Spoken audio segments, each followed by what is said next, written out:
ini kita melanjutkan pengajian kitab Tanbihul Muhtarin karya Syekh Abdul Wahab Asy-Sya'rani.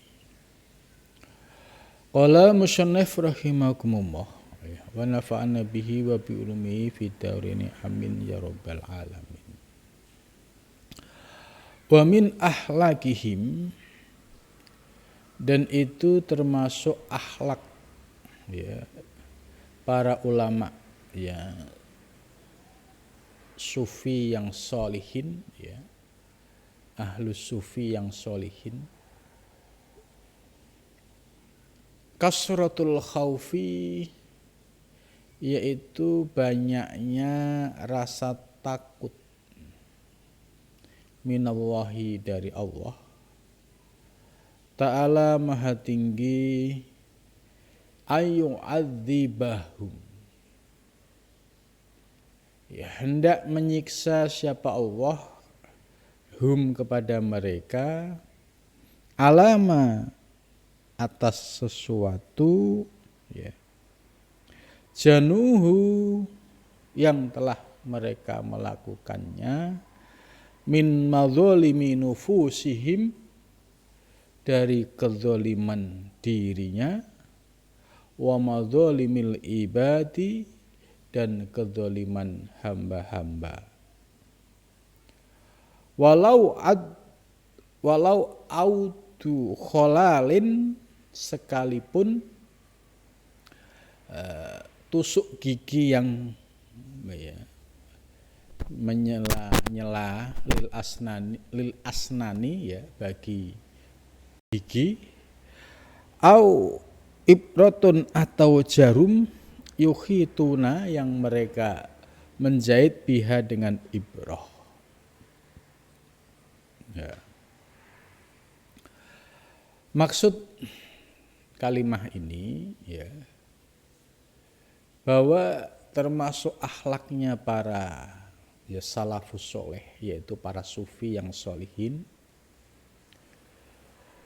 mereka senantiasa memiliki rasa khauf, rasa takut yang tinggi.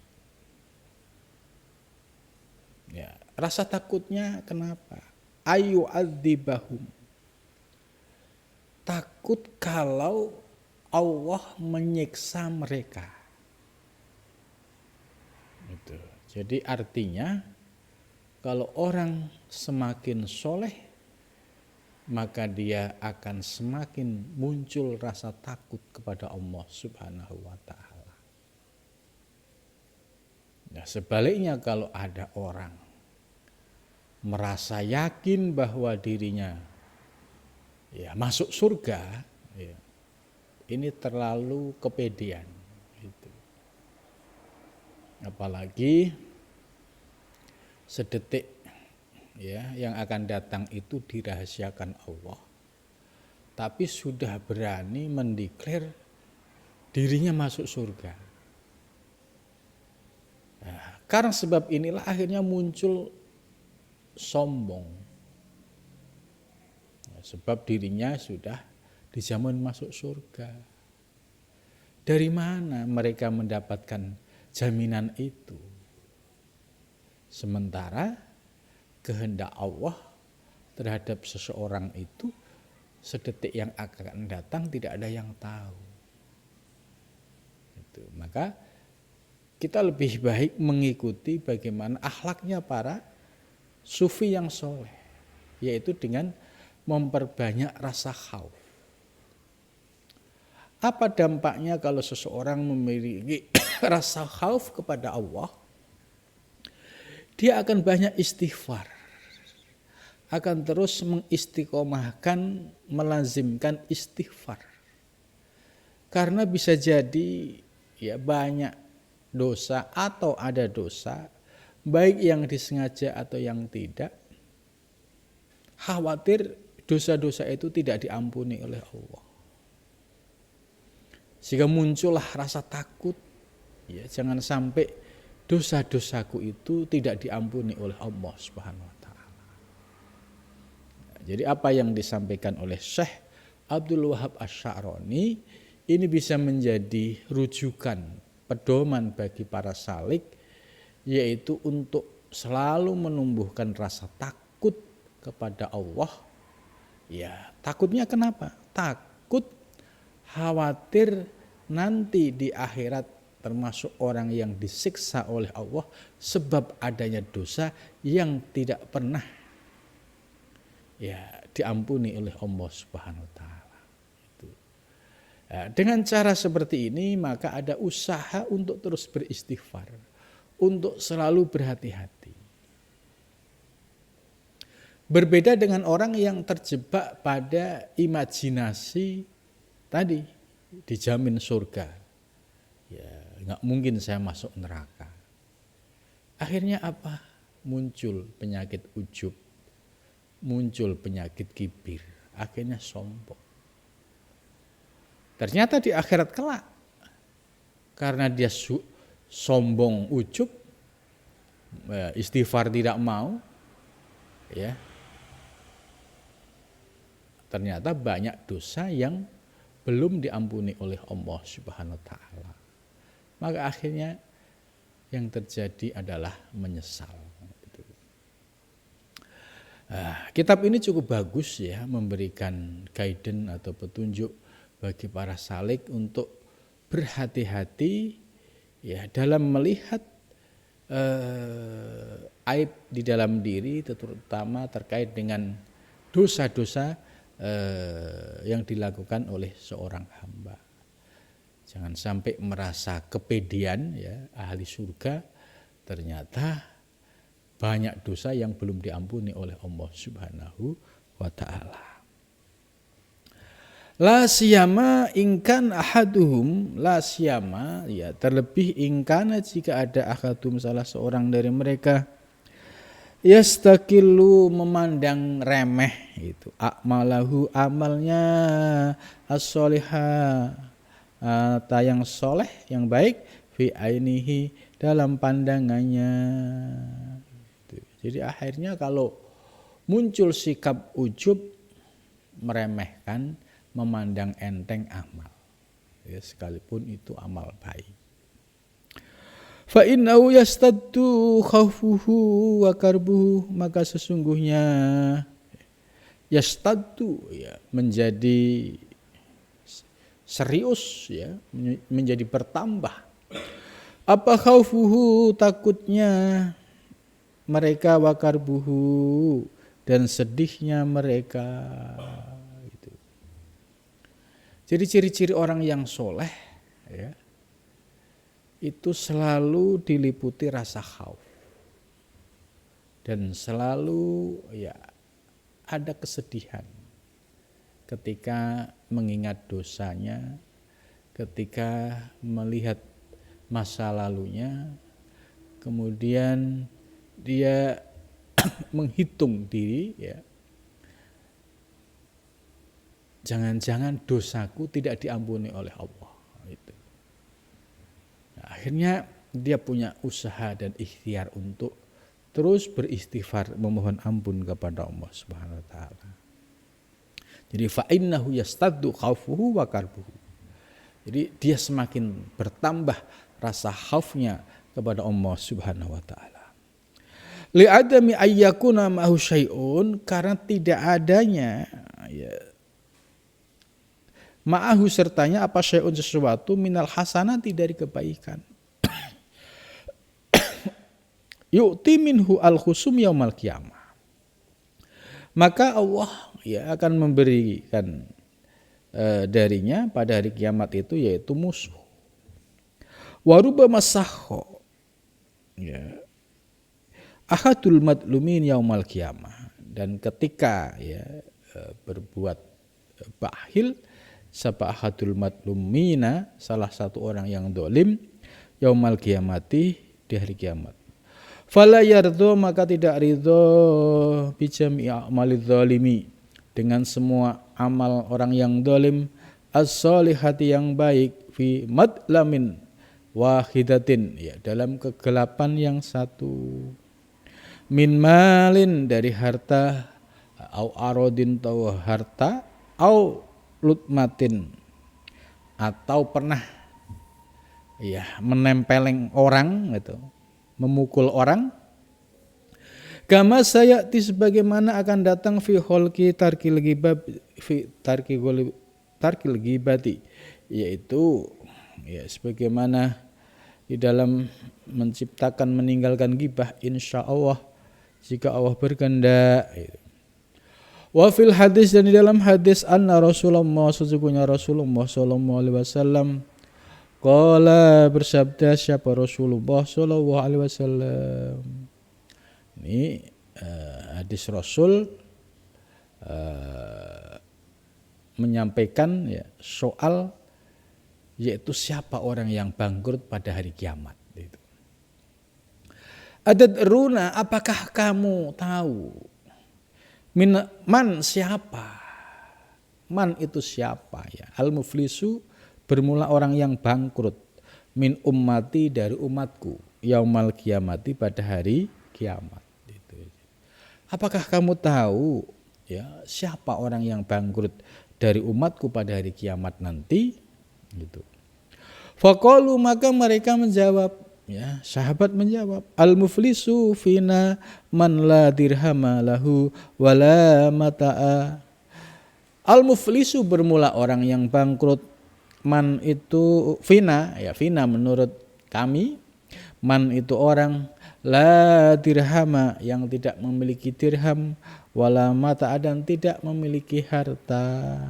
Jadi orang yang bangkrut itu ya orang yang tidak memiliki dirham dan tidak memiliki harta benda. Faqala, maka menjawab siapa Rasulullah sallallahu alaihi wasallam, al-muflisu man ya'ti yaumal qiyamati bisyamin wa sholatin wa zakatin wa hajjin. Al-muflisu bermula orang yang bangkrut, man yaitu orang, yakti yang datang, siapa man yaumal qiyamati pada hari kiamat, bisyamin ya, ternyata orang yang bangkrut pada hari kiamat itu orang yang selalu melakukan bisyamin dengan puasa, wa sholatin dan sholat, ya puasanya rajin, sholatnya rajin, wa zakatin dan zakat, wa hajjin dan haji, wa ya'ti dan datang, ya, siapa man ya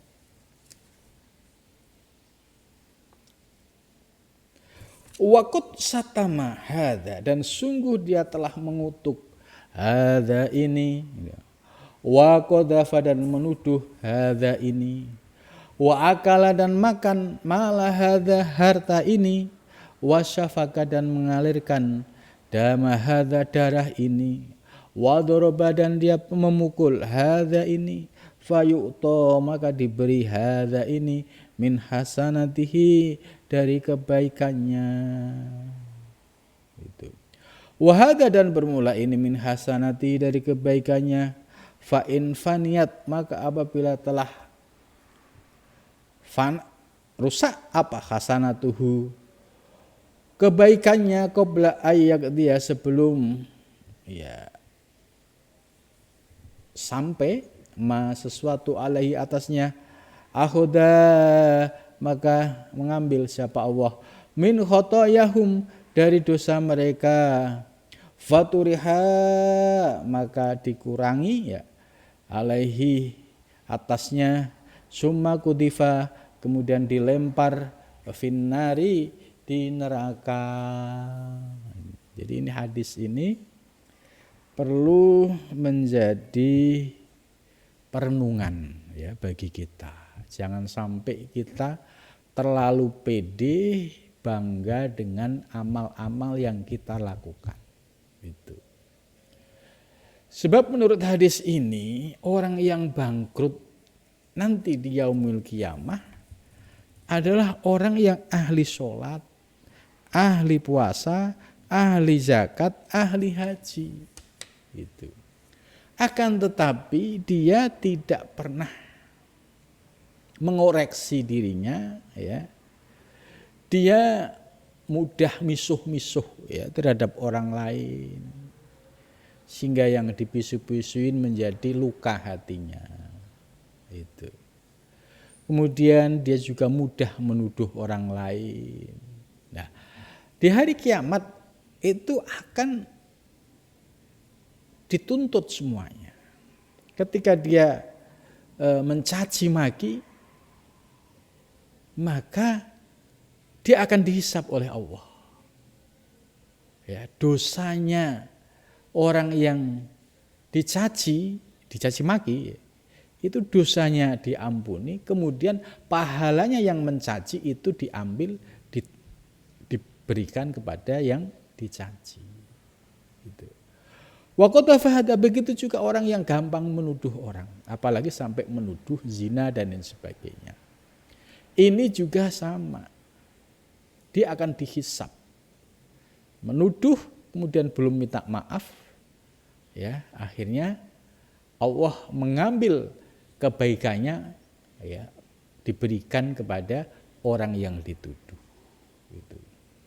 Wa akala malahada, ya, waktu di dunia dia asal makan harta, tidak pernah berpikir ini sumbernya dari mana, akhirnya di akhirat dihisap oleh Allah, ya ternyata harta yang dimakan itu milik orang lain. Nah, ketika dihisap, ya pahala dia diberikan kepada orang yang dimakan hartanya. Wasafaka dama hadza, dan dia pernah melakukan pembunuhan kepada orang lain. Nah, orang yang dibunuh, ya ini akan mendapatkan pahala dari orang ini. Kemudian selanjutnya wadurba hadza, dan dia pernah memukul orang dan sampai akhir hayatnya dia tidak pernah minta maaf. Nah, pada saat hari kiamat ini akan dihisap. Ternyata ada dosa pernah menempeleng orang. Akhirnya apa? Dosanya, pahalanya diberikan kepada orang yang ditempeleng. Fayu'ta hadza min hasanatihi. Jadi semua kebaikan orang yang melakukan perbuatan-perbuatan dolim tadi, mulai misuh, mulai menuduh, makan harta, kemudian mengalirkan dana, itu membunuh, ya, kemudian memukul, lah, semua kebaikannya diberikan kepada korbannya. Nah, bagaimana kalau sampai minus? Ternyata setelah dihitung dia masih minus, masih banyak dosanya. Fa in faniyat hasnu qabla ayyuqdiya ma alaihi ahad min khatayahum, akhirnya faturiha alaihi, ya, kemudian ya dikurangi, ya semua, ya, pahalanya, kemudian sampai akhirnya ternyata setelah dikurangi menjadi minus, ya, fa summa kudifa, kemudian dilempar, ya, siapa man finnari, di neraka. Ini naudzubillah min dalik, ya, ini hadis sahih, ya, akhrajahu bin Nawawi Ibnu Hibban fi sahihihi, ya.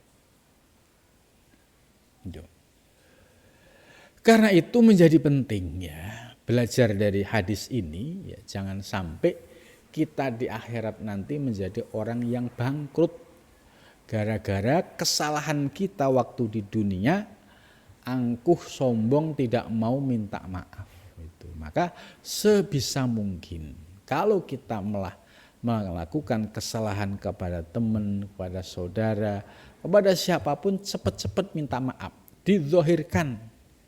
Ya mas, saya minta maaf ya, barangkali salah, didzohirkan.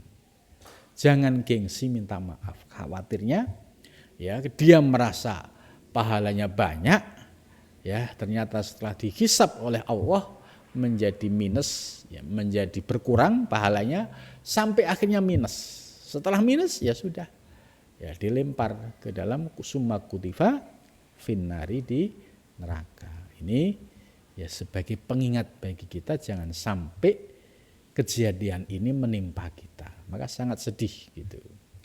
Karena itu mu'alif, ya, Syekh Abdullah Basya'rani ya mengajarkan kepada kita terus untuk muhasabah, menghitung diri, baik dosa yang terkait dengan Allah, ya istighfar, memohon ampun kepada Allah, maupun dosa terkait dengan manusia, sesama manusia.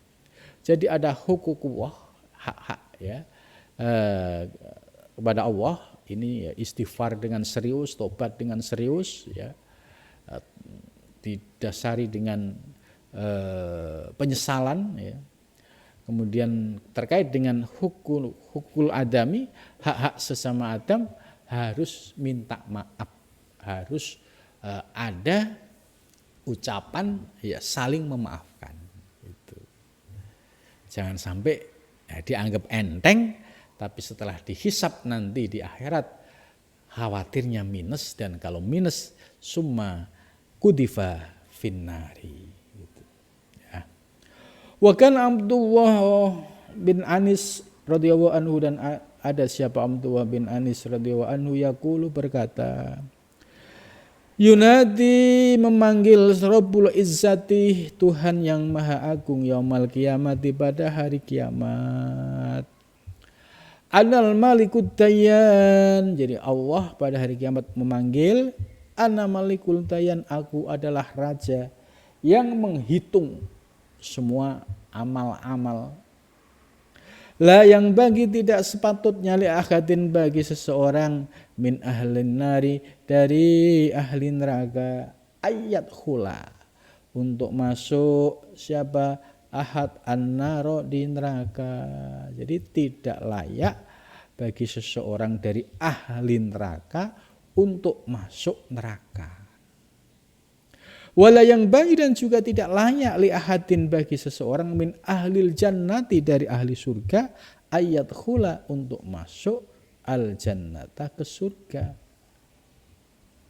Wali ahadin dan bagi seseorang indahu di sisinya madlamatun, yaitu kedzaliman hatta iktaso, sehingga ya dihitung lahu baginya minhu darinya. Jadi ini maksudnya kalau ada orang yang ahli surga maupun ahli neraka, ya itu sangat tergantung apakah indahu madlamatun, apakah dia masih ada dosa-dosa kedzaliman. Itu. Misalnya dia ahli surga, ternyata dosa-dosa kedzalimannya belum diampuni oleh Allah. Ya, setelah dihitung jadi minus. Ya akhirnya menjadi ahli neraka. Gitu. Jadi kalau yang ahli neraka misalnya, ya, tetapi dia punya kebaikan-kebaikan, akhirnya berubah, ya perhitungannya menjadi ya plus, karena dia ya waktu di dunia ya banyak didolimi orang, kemudian dosa-dosa orang yang mendolimi itu menjadi tambahan bagi dirinya. Itu. Jadi ini sangat perlu diperhatikan, jangan sampai kita mendolimi seseorang pun atau merugikan siapapun, ternyata itu ada hisabnya di sisi Allah Subhanahu wa ta'ala. Wa kana ada siapa Wahab bin Munabbah radhiyallahu anhu yaqulu berkata siapa Wahab bin Munabbah, taba tobat sabun seorang pemuda min Bani Israil dari Bani Israil an jami'il ma'asi dari seluruh maksiat. Jadi ini ada kisah seorang pemuda dari Bani Israel bertobat kepada Allah dari seluruh kemaksiatannya. Summa soro, kemudian menjadi siapa pemuda ya ta'abbadu beribadah kepada Allah Subhanahu wa taala. Fa'abada, maka menyembah siapa Allah taala maha tinggi. Sab'ina 70 sanatan tahunnya. Jadi setelah dia ahli maksiat bertobat, kemudian dia mengabdikan diri atau beribadah kepada Allah selama 70 tahun. La yuftiru, tidak pernah buka, ya artinya selalu puasa. Wala yanamu, dan tidak pernah tidur. Wala yastadillu, dan tidak pernah ada penghalang, bidzillin, dengan halangan, dengan tempat untuk berteduh. Wala yakulu saminan, dan tidak pernah makan, ya saminan itu minyak, samin. Falamma mata, maka tatkala mati, ru'ya, diketahui, ba'da mauti, setelah matinya. Fakila, maka dikatakan lahu, baginya, ma fa'allahu bika. Jadi setelah dia tobat kemudian beribadah secara maksimal kepada Allah, sampai tidak pernah selalu puasa, tidak pernah tidur, dan juga ya tidak pernah bertempat ya pada satu tempat yang ada atapnya, dan juga tidak pernah makanan yang enak-enak itu. Tatkala mati, terus ditanya, ma fa'allahu bika, apa yang dilakukan oleh Allah bika terhadapmu? Faqala, maka menjawab siapa sabun pemuda ini, hasabani, telah menghisap siapa Allah nih kepadaku. Jadi Allah telah menghisap diriku.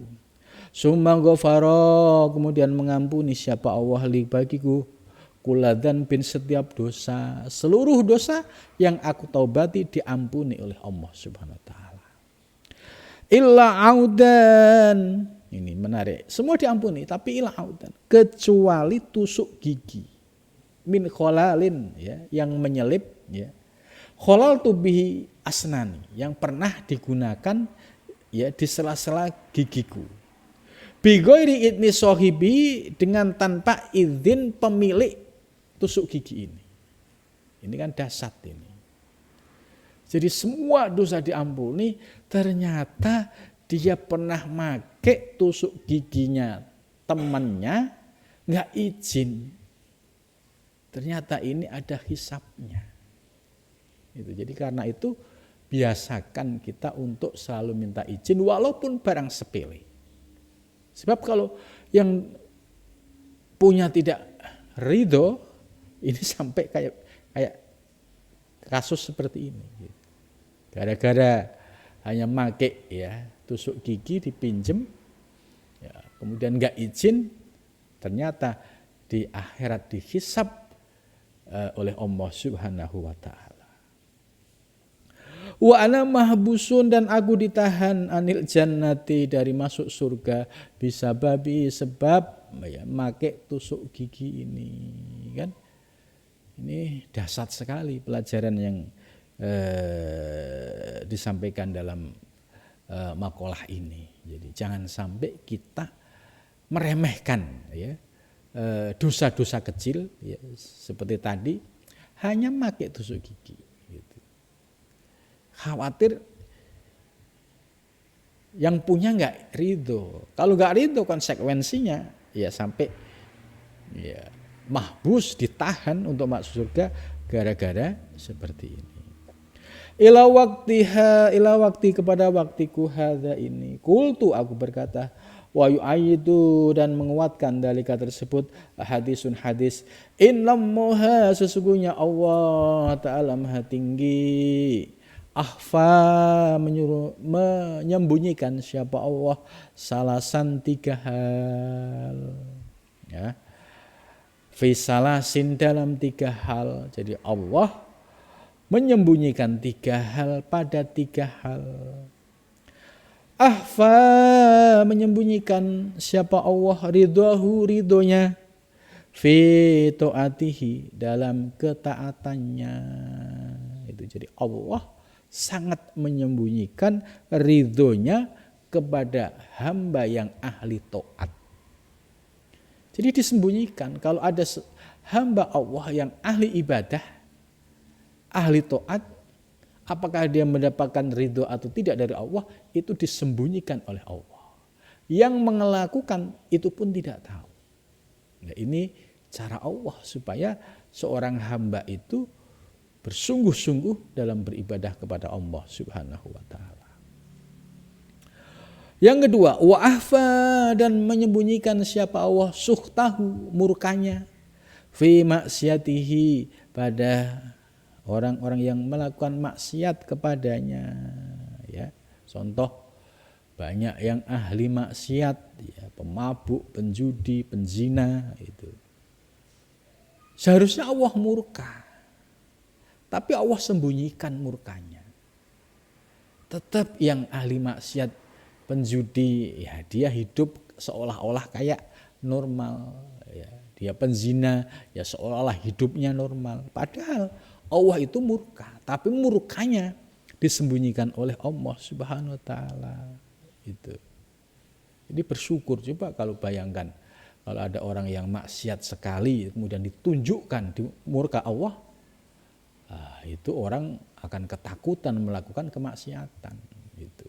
Ini cara Allah, ya, menyembunyikan murkanya terhadap orang yang ahli maksiat. Wa ahfa, dan menyembunyikan siapa Allah auliya'ahu, kekasih-kekasihnya, fi ibadihi, pada hamba-hambanya. Ini yang ketiga. Allah menyembunyikan kekasih-kekasihnya, yaitu para wali min auliyaillah, fi ibadi, di tengah hambanya. Jadi sengaja disembunyikan oleh Allah. Itu. Maka kalau ada orang kok ngaku-ngaku wali, itu biasanya bukan wali, gitu. Gitu. Karena Allah menyembunyikan, kewalian seseorang itu disembunyikan oleh Allah. Sebab kalau kewalian itu ditunjukkan, ya, itu bisa berpotensi untuk menjadi hijab, akhirnya sombong. Gitu. Kalau sombong, ya sudah dikuasai oleh iblis. Itu. Lah, karena disembunyikan oleh Allah, ya sekalipun dia itu kekasih Allah, orang lain tidak tahu. Bahkan dirinya pun tidak tahu. Ini cara Allah, ya, menyembunyikan kekasihnya. Itu. Maka kalau ada orang yang mendeklar dirinya wali, ya dengan memahami hadis ini, ya dia sesungguhnya bukan wali. Karena wali yang sesungguhnya pasti tersembunyi, hanya Allah yang tahu. Itu. Al-hadis, yaitu hadis ini diucapkan dari akhrajaul Baihaqi. Farubbama alaqal haqqa ta'ala suhtahu an abdili wukuhi fi bin sagirin fi ainihi ka akhadahul khalalu al-madkurah li asnanihi. Rubbama alaqa tatkala menggantungkan siapa al-haqu, ya al-haq ta'ala, Allah ta'ala, suhtahu, murkanya, ala abdin, atas hamba, liwukuihi, karena jatuhnya hamba, fidan bin, pada dosa, sogirin, yang kecil, fi ainihi, di dalam pandangannya. Jadi terkadang Allah menggantungkan murkanya kepada hambanya itu karena hamba itu melakukan dosa kecil, ya dianggap remeh gitu. Cuma minjem tusuk gigi doang, ya. Ini kan dianggap gak dosa gitu.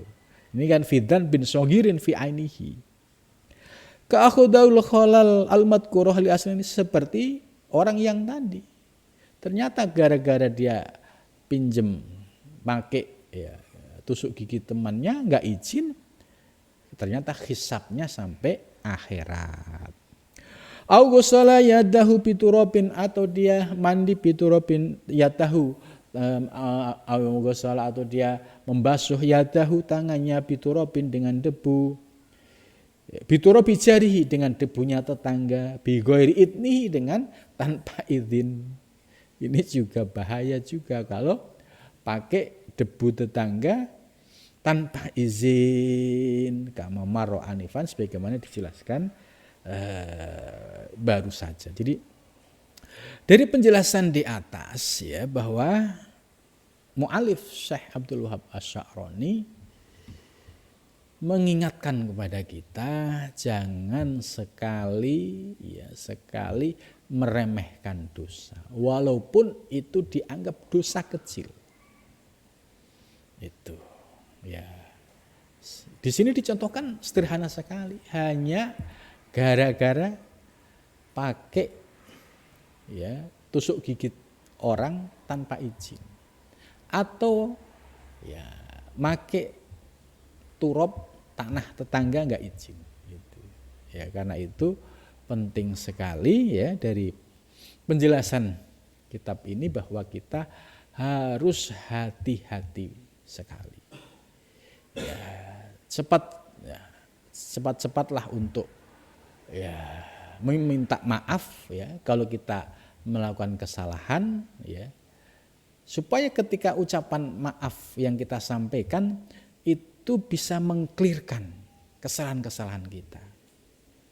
Karena kalau kita nganggap enteng, alah ya cuma gitu doang gitu, masa harus minta maaf gitu. Ini jangan sampai seperti kejadian ini, sekalipun kecil tetap harus diucapkan untuk minta maaf dan minta izin ya supaya mendapatkan ridhonya. Itu khawatir nanti ketika dihisab oleh Allah Subhanahu wa taala kita menjadi minus, bahkan gara-gara persoalan sepele karena belum diampuni oleh Allah dosanya menyebabkan mahbusun anil jannah, tertahan untuk bisa masuk ke surga. Mudah-mudahan dari penjelasan Syekh Abdullah Asy'arani ini bisa menjadi pegangan kita pentingnya bersikap hati-hati, yaitu terkait dengan hukukul adami, yaitu dosa-dosa terkait anak Adam, yaitu sesama teman, sesama tetangga, sesama kawan. Ya, kalau ada kesalahan cepat minta maaf. Dan lebih baik kita minta maaf. Ya, jangan sampai kita gengsi minta maaf. Khawatir merugi nanti di akhirat. Itu. Mudah-mudahan dengan penjelasan kitab ini ya kita bisa semakin berhati-hati untuk menjaga diri supaya tidak jatuh pada kemaksiatan atau dosa sekalipun itu remeh. Dan juga kita tidak meremehkan dosa-dosa yang kecil, sebab dosa yang kecil jika diremehkan suatu saat dihisab di akhirat justru akan menjadi penghalang diri kita untuk masuk surga. Mudah-mudahan Allah Subhanahu wa taala senantiasa membimbing kita. Amin ya rabbal alamin.